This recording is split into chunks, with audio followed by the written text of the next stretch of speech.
हमारे यहाँ शास्त्रों ने ये आदेश दिया है कि 100 पुत्र पैदा करो, क्षमता चाहिए 100 पुत्र पैदा करो, लेकिन शर्त है, अगर वो शर्त आप स्वीकार करते हैं तो करो, नहीं तो निपुते ही अच्छे हैं। 100 पुत्र पैदा करो, लेकिन पहले जलाने वाले नहीं, बसें जलाने वाले नहीं। 100 पुत्र पैदा करो, ऐसे करो कि राष्ट्रभक्त हो, अपने राष्ट्र के लिए वो अपनी जान तक दे दें। ऐसे पुत्र 100 पैदा करो तो वो सार्थक है तुम्हारा करना। लेकिन ट्रेन बस जलाने वाला, देश की संपत्ति को नुकसान पहुंचाने वाला एक पुत्र भी पैदा करते हो तो तुम बहुत बड़ा अपराध कर रहे हो।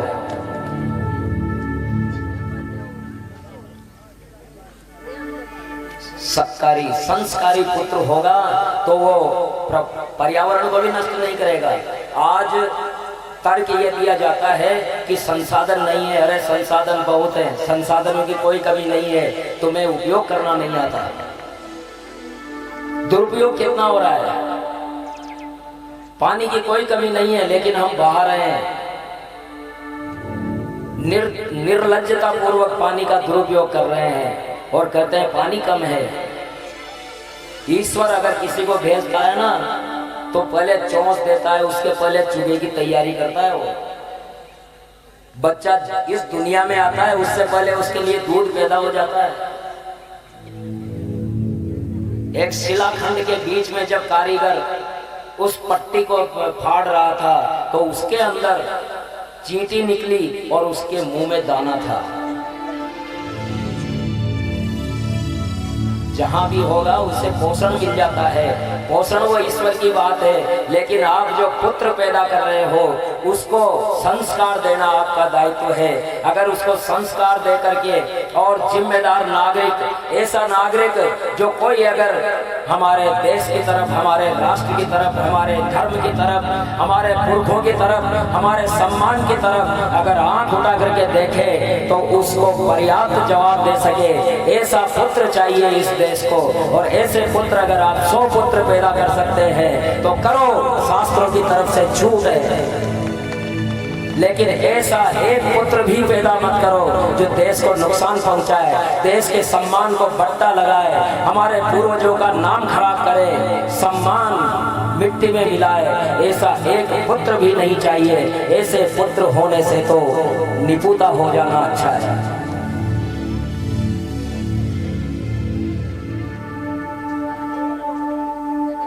दकियानुसी विचारधारा नहीं है,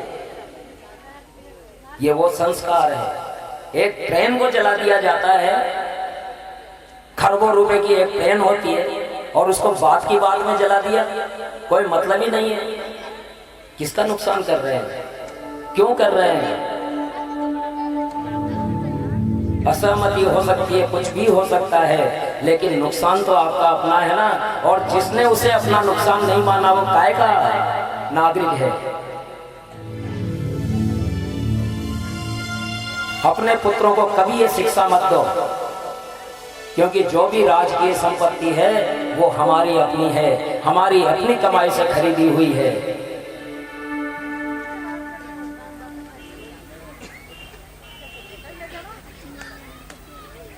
पुत्र होना नहीं होना दूसरे नंबर की बात है, लेकिन संस्कारी होना अवश्य में आवश्यक है।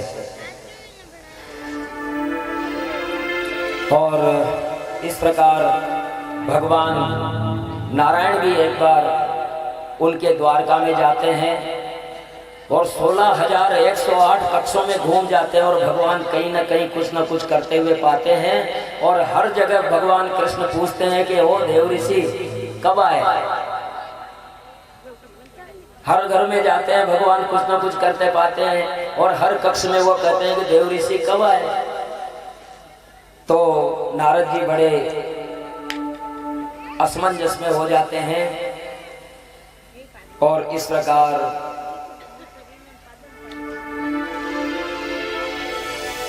दृष्ट्वा माया ते बहुसो दुरात्यया माया विभो विश्वसृजश्च मायिना भूतेषु भूमंश्चरतः कीर्ति भी वचन न रुचो न मेद्भुतम्।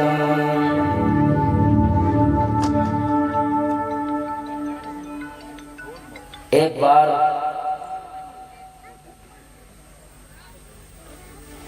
एक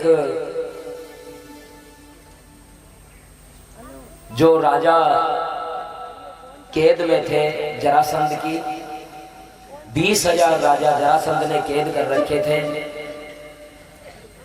भगवान अपनी सभा में न्याय कर रहे थे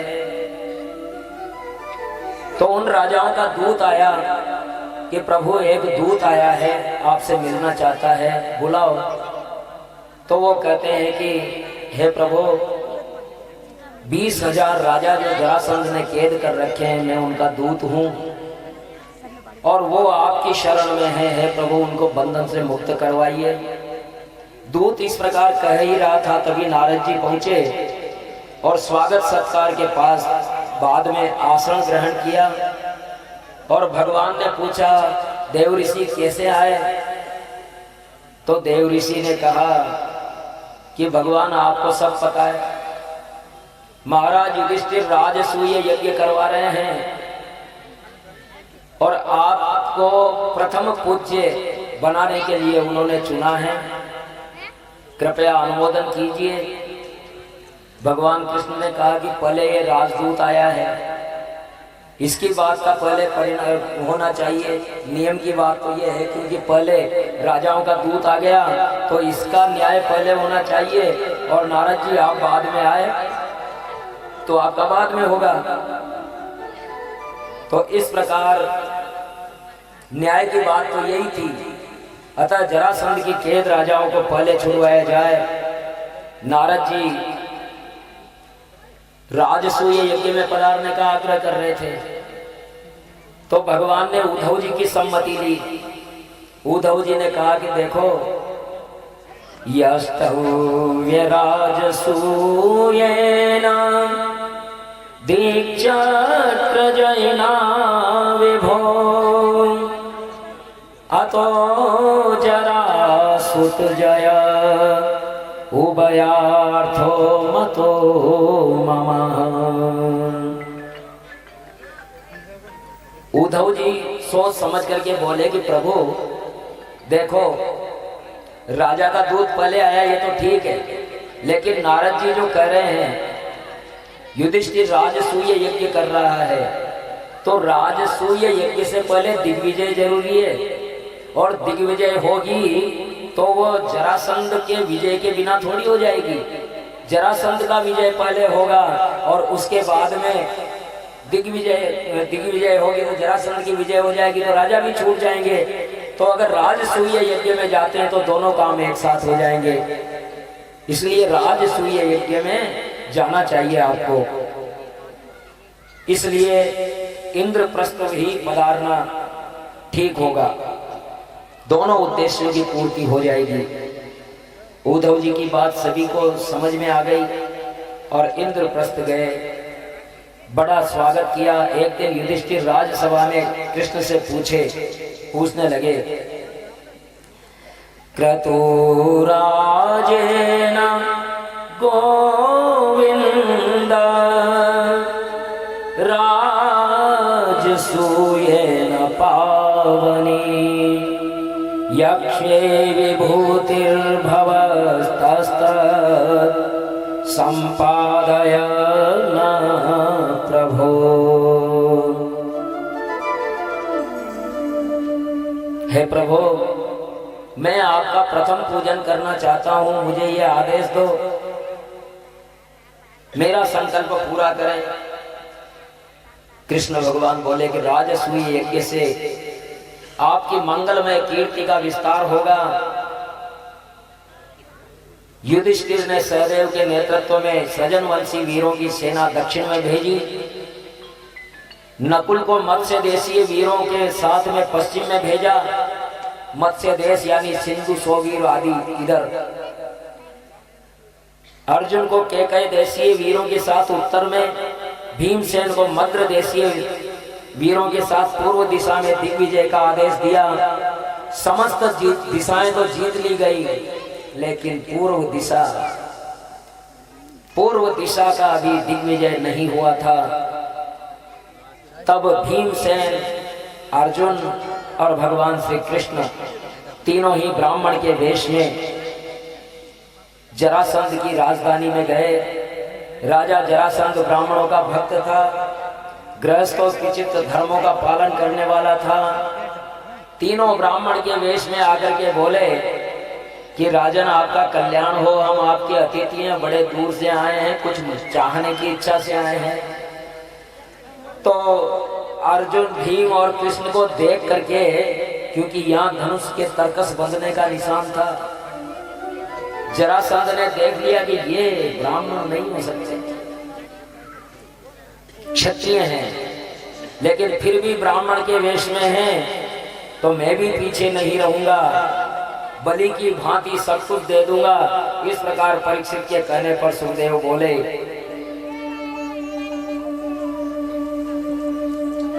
कि हे परीक्षित, जरासंध ने कहा इत्योदारमति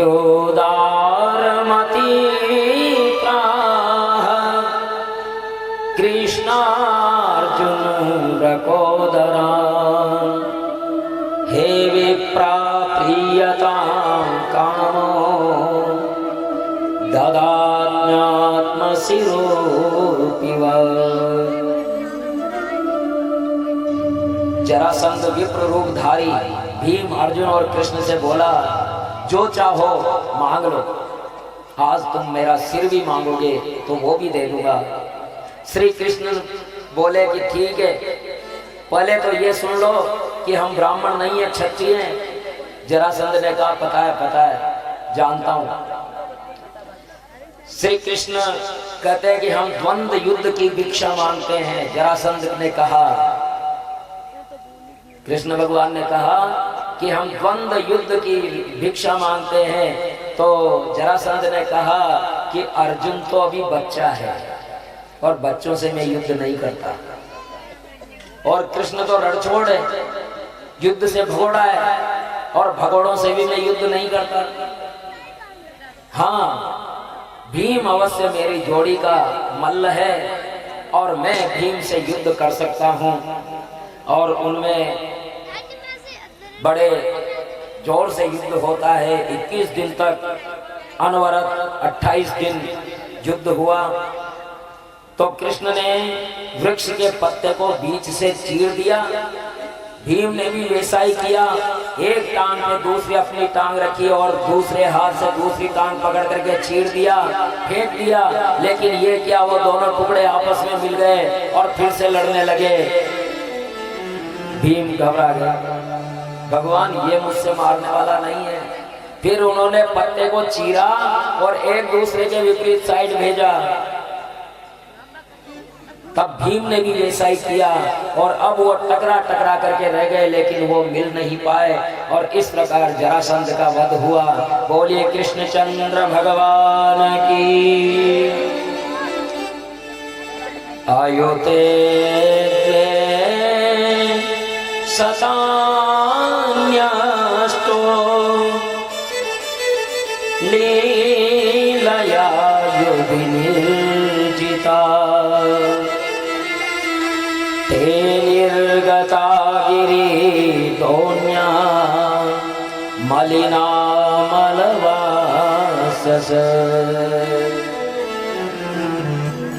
जरासंध के बंदी 20,800 राजा जो पहाड़ों में घाटी के किलों में बंद कर रखे थे, कैद कर रखे थे, भगवान श्री कृष्ण द्वारा छोड़े जाने पर बाहर निकले।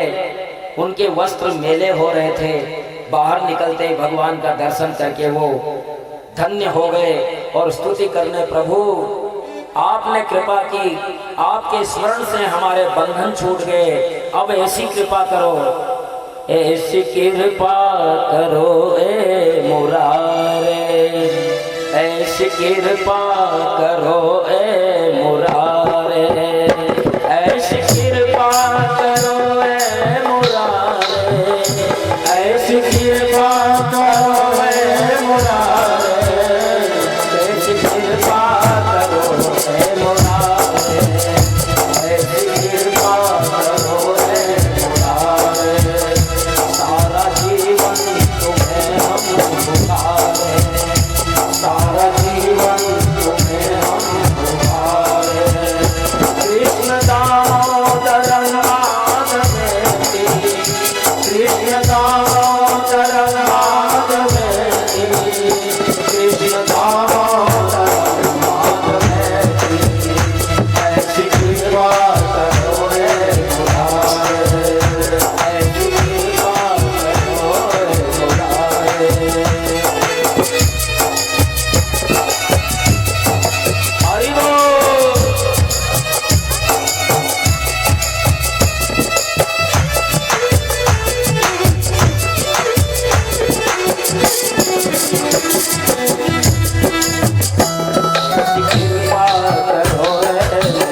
राज्यं राज्यविभो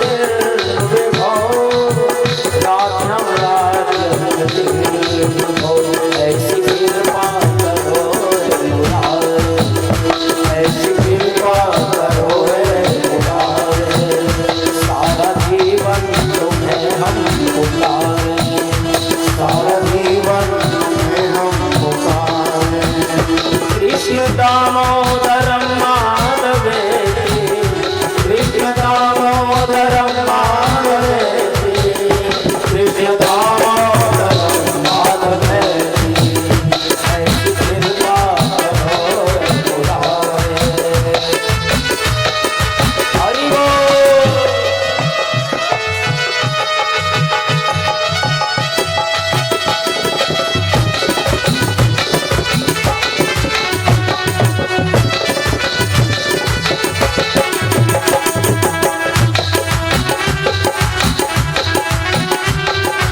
हरि बोल। बोलिए द्वारकाधीश भगवान की।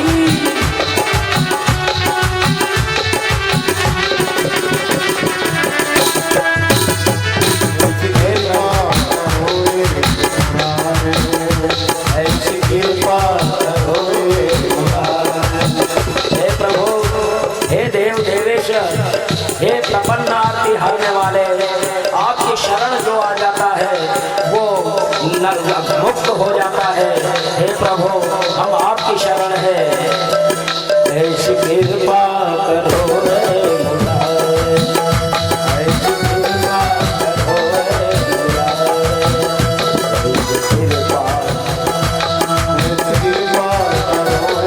मुरारे ऐसी कृपा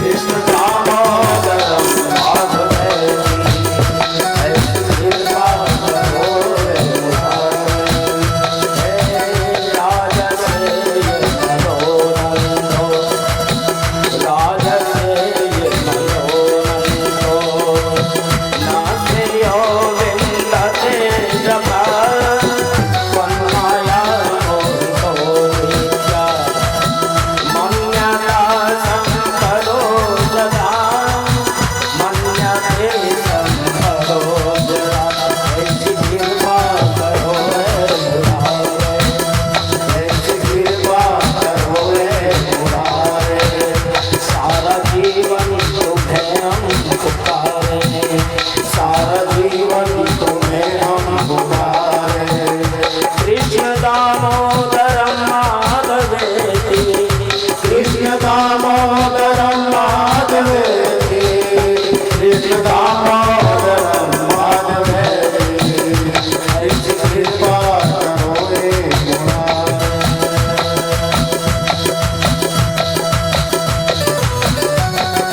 हरि बोल।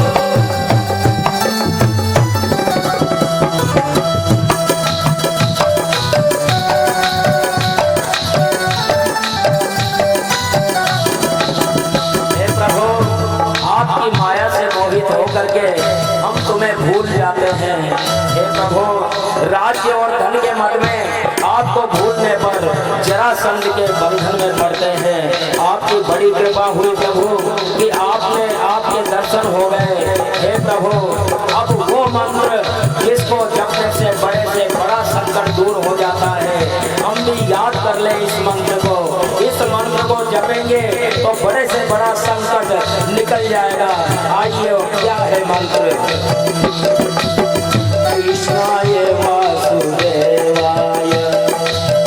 कृष्णाय वासुदेवाय हरये परमात्मने कृष्णाय वासुदेवाय हरये परमात्मने प्रणतः कृष्णनाशाय गोविन्दाय नमो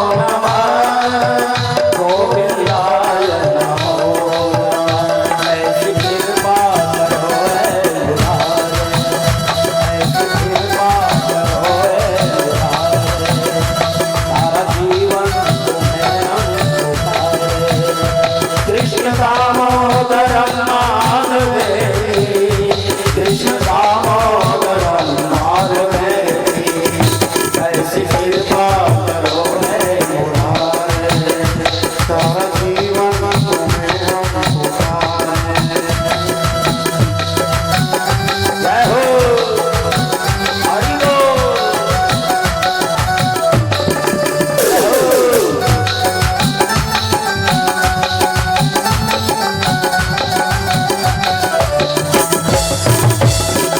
बोलिए द्वारकाधीश भगवान की।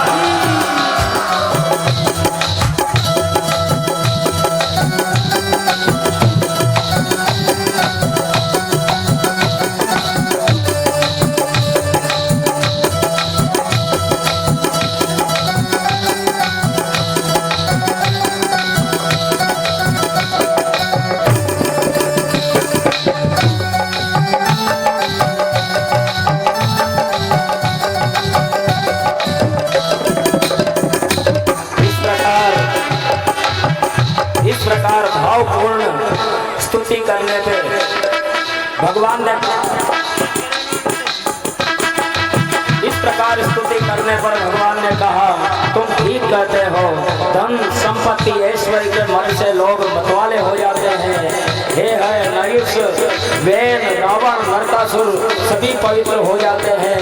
तब उदासीना चले आत्मा वात्मा रामाकृतं व्रता, उदासीना चले आत्मा वात्मा रामाकृतं व्रता, मय्या वैश्य सन्न्य मामन्त्रेदं मया तथा, ऐसी कृपा करो हे मुरारे, ऐसी कृपा करो हे मुरारे, कृष्ण दामोदरम माधवेति, कृष्ण दामोदरम माधवेति, कृष्ण दामोदरम माधवेति, कृष्ण दामोदरम माधवेति, ऐसी कृपा करो हे मुरारे, ऐसी कृपा करो हे मुरारे, कृष्ण दामोदरम माधवेति, कृष्ण दामोदरम माधवेति, कृष्ण दामोदरम माधवेति, कृष्ण दामोदरम माधवेति, कृष्ण दामोदरम माधवेति, कृष्ण दामोदरम माधवेति, कृष्ण दामोदरम माधवेति, ऐसी कृपा करो हे मुरारे, ऐसी कृपा करो हे मुरारे, सारा जीवन तुम्हें हम पुकारे, दामोदरम माधवेति, कृष्ण दामोदरम माधवेति, कृष्ण दामोदरम माधवेति।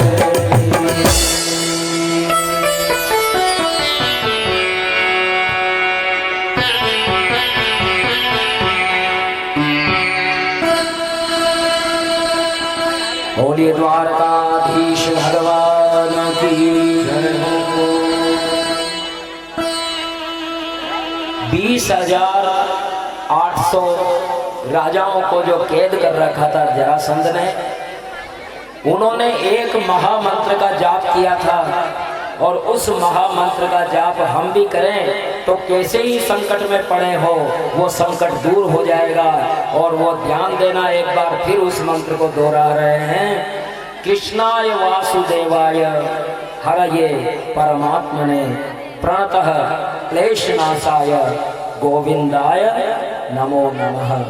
ये वो तारक मंत्र है जो बड़े से बड़े संकट से पार डाल देता है। इस प्रकार राजाओं का पूरा सम्मान किया गया, मुक्त कर दिया गया। राजसूय यज्ञ में अग्र पूजा भगवान श्री कृष्ण की गई तो शिशुपाल ईर्ष्या से जल उठा। भगवान ने शिशुपाल की 100 अपराधों तक क्षमादान किया हुआ था। ये बुआ का लड़का था और बुआ को शक हो गया था कि ये कृष्ण के द्वारा मारा जाएगा, जो उसने कह दिया था कि देख ये तेरा भाई है और इसको तुझे क्षमा करना है कि बुआ 100 अपराध इसके माफ, 100 अपराध तक जितना भी करेगा माफ कर देंगे, उसके बाद फिर देखा जाएगा। तो आज कुछ ही अपराध शेष रहे थे, लेकिन शिशुपाल तो जैसे अपराधों की माला फिरा रहा था। इतने सारे महान भूपतियों की सभा में ये ग्वाला ही मिला था तुम्हें अग्र पूजा के लिए। अरे जिसकी माँ का पता नहीं, बाप का पता नहीं, कहाँ जन्म हुआ, कहाँ पैदा हुआ, यही व्यक्ति मिला था तुम्हें अग्र पूजा के लिए। और इस प्रकार से 100वां अपराध पूरा होते ही भगवान श्री कृष्ण के अंगुली से सुदर्शन चक्र छूटता है और उसके गले में जाके लगता है। शिशुपाल का मस्तक धड़ से अलग हो जाता है और वहां से दिव्य ज्योति निकलती है जो भगवान श्री कृष्ण के हृदय में समा जाती है। बड़े आनंद से राजसूय यज्ञ विधि पूर्वक संपन्न हुआ और इसी यज्ञ में दुर्योधन मय द्वारा निर्मित सभा में जल को थल समझ करके चला था। दरअसल क्या हुआ कि दुर्योधन को कोष की जिम्मेदारी सौंपी थी कि जो भी पैसा चाहे दुर्योधन से कोषाधिकारी बना दिया। अब इतना धन कहां से आ रहा है, दुर्योधन तो जल जल करके कांटा हो गया बेचारा, इतना धन इनके पास कहां से आया। और वो सभा ऐसी थी मैदानों की बनाई हुई मायावी कि पानी दिखता था, लेकिन वहां धोती ऊंची करके दुर्योधन चलने लगा तो वहां पानी था ही नहीं, वहां तो थल था। और जहां सूखा दिख रहा है वहां उसने धोती उठाने की क्या जरूरत है, लेकिन वहां पानी था, वो सारा भीग गया। झरोखे से झांक रही थी द्रौपदी, उसने कह दिया अंधे का पुत्र अंधा ही होता है। और यहीं से महाभारत के बीज पड़ गए। कितने ही घटनाक्रम हुए, कथानक हुए और महाभारत का युद्ध भाइयों के बीच लड़ा गया। सत्य की विजय हुई और कृष्ण के आशीर्वाद से पांडवों को विजय श्री मिली। और इस प्रकार परीक्षित ने कहा कि भगवान की अनेक लीलाएं हैं, मेरे कर्ण रंध्र तृप्त नहीं हो रहे हैं। अब ऐसी कथाओं का वर्णन करो जिनका अभी तक आपने वर्णन नहीं किया है।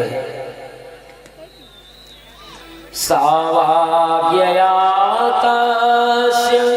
गुणान् गृणीते करोच तत्कर्म करो मनश्च स्मरेद् वसन्तं स्थिरजङ्गं शृणोति तत्पुण्यकथा सकर्णा।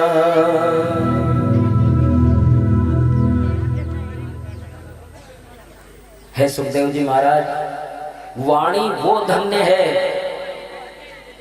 जो भगवान का भजन करे,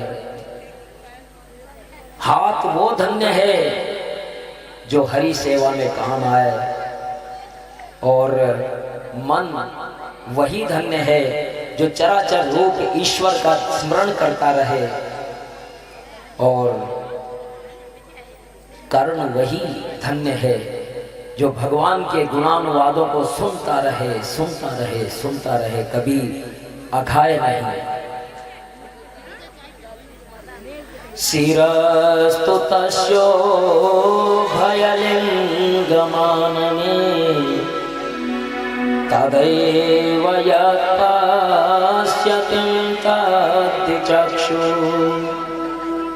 अंगानि विष्णो रथताज्जनानां पादोदकं यानि भजन्ति नित्यम्। चराचर में ईश्वर के दर्शन करे वो मन, आंख और सिर धन्य है। विष्णु का चरणामृत सेवन करने वाले अंग धन्य है। इस प्रकार परीक्षित के कहने पर सुखदेव बोले, धन्य है तुम्हारी बुद्धि परीक्षित। अब सुनो, मैं बड़ी रसमयी कथा सुनाता हूं जिसमें भगवान का प्रेम, अनन्य प्रेम, निस्वार्थ प्रेम प्रतिबिंबित होता है। कृष्णास्यासि सखा कश्चित् ब्राह्मणो ब्रह्मवेत्तम विरक्त इन्द्रियार्थेषु प्रसन्नात्मा जितेन्द्रिय। कृष्ण के एक बड़े घनिष्ठ सखा थे, ब्रह्मवित्त से संपन्न, ब्रह्म संपदा से संपन्न, प्रशांत चित्त, बड़ा विशाल चित्त, ऐसा चित्त कि किसी के प्रति भी विकार नहीं आए, चाहे उसके लिए कितना ही कुछ कर दो लेकिन विकार नहीं आए। विषयों से विरक्त, शांत चित्त, जितेंद्रिय, सारा दिन प्रभु सेवा करते, अयाचक व्रत का पालन करते थे। घर के बाहर जाकर के नारायणा इस आवाज में अगर कुछ आ गया तो ठीक है, दूसरी आवाज नहीं लगानी, आगे बढ़ जाओ। बिना मांगे कुछ मिल गया तो मिल गया, नहीं मिला तो प्रभु इच्छा, आनंद लो, भगवान के भजन करो। विद्या का उपयोग केवल धनोपार्जन के लिए करना ये ठीक नहीं है। सुदामा ने अपनी विद्या का प्रयोग केवल प्रेम के लिए किया, भगवान से प्रेम के लिए किया। उनकी पत्नी का नाम सुशीला था, किंतु वो क्षमा देवी भी थी, इसलिए उनकी पत्नी का नाम वसुंधरा भी था। आजकल के नाम तो विपरीत गुण होते हैं। जिसका नाम शांति होता है ना, वो भारी झगड़ालू निकलती है। जिसका नाम शांति होता है वो भारी झगड़ालू निकलती है। गंगाधराणाम नाभो न दोभो, नाम तो गंगाधर, लेकिन नहाने धोने का पता ही नहीं है। सर्दी लग रही है, 10 दिन भी निकल गए तो निकल गए, लेकिन नाम गंगाधर। और लक्ष्मीपति नाम टको न कोडी, नाम लक्ष्मीपति लेकिन टका नहीं जेब में। और लक्ष्मी जो कंडे थापती हुई कहीं मिल जाए तो नाम के विपरीत, अगर नाम के अनुसार गुण भी आ गए